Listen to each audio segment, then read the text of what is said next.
Now Yahweh's word came to Jonah the son of Amittai, saying, Arise, go to Nineveh, that great city, and preach against it, for their wickedness has come up before me. But Jonah rose up to flee to Tarshish from the presence of Yahweh. He went down to Joppa and found a ship going to Tarshish, so he paid its fare, and went down into it to go with them to Tarshish from the presence of Yahweh. But Yahweh sent out a great wind on the sea, and there was a mighty storm on the sea, so that the ship was likely to break up. Then the mariners were afraid, and every man cried to his God. They threw the cargo that was in the ship into the sea to lighten the ship. But Jonah had gone down into the innermost parts of the ship, and he was laying down and was fast asleep. So the shipmaster came to him and said to him, What do you mean, sleeper? Arise, call on your God. Maybe your God will notice us so that we won't perish. They all said to each other, Come, let's cast lots that we may know who is responsible for this evil that is on us. So they cast lots, and the lot fell on Jonah. Then they asked him, Tell us, please, for whose cause this evil is on us? What is your occupation? Where do you come from? What is your country? Of what people are you? He said to them, I am a Hebrew, and I fear Yahweh, the God of heaven, who has made the sea and the dry land. Then the men were exceedingly afraid, and said to him, What have you done? For the men knew that he was fleeing from the presence of Yahweh, because he had told them. Then they said to him, What shall we do to you, that the sea may be calm to us? For the sea grew more and more stormy. He said to them, Take me up and throw me into the sea. Then the sea will be calm for you, for I know that because of me this great storm is on you. Nevertheless, the men rowed hard to get them back to the land, but they could not, for the sea grew more and more stormy against them. Therefore they cried to Yahweh and said, We beg you, Yahweh, we beg you, don't let us die for this man's life, and don't lay on us innocent blood, for you, Yahweh, have done as it pleased you. So they took up Jonah and threw him into the sea, and the sea ceased its raging. Then the men feared Yahweh exceedingly, and they offered a sacrifice to Yahweh and made vows. Yahweh prepared a huge fish to swallow up Jonah.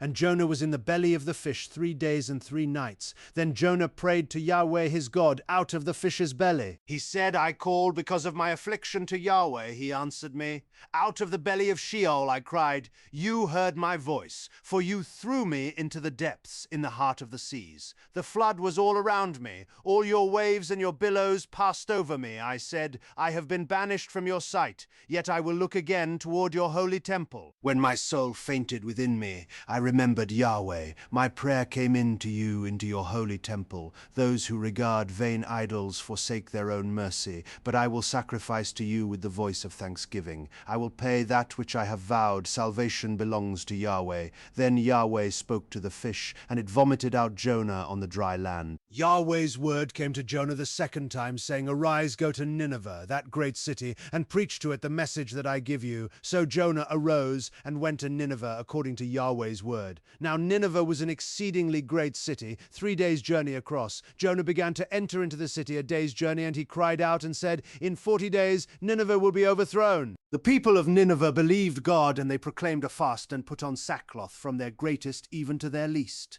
The news reached the king of Nineveh, and he arose from his throne, took off his royal robe, covered himself with sackcloth, and sat in ashes. He made a proclamation and published through Nineveh by the decree of the king and his nobles, saying, Let neither man nor animal, herd nor flock taste anything. Let them not feed nor drink water, but let them be covered with sackcloth, both man and animal, and let them cry mightily to God. Yes, let them turn everyone from his evil way and from the violence that is in his hand.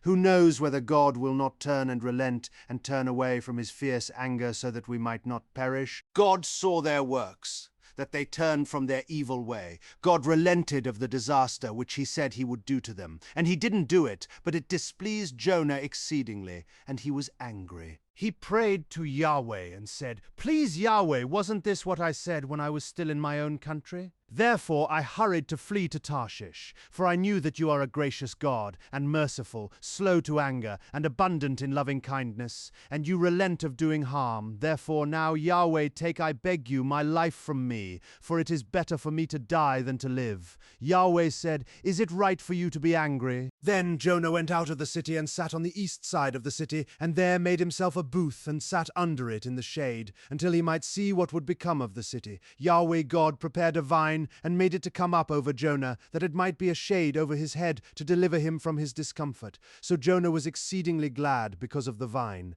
But God prepared a worm at dawn the next day, and it chewed on the vine so that it withered.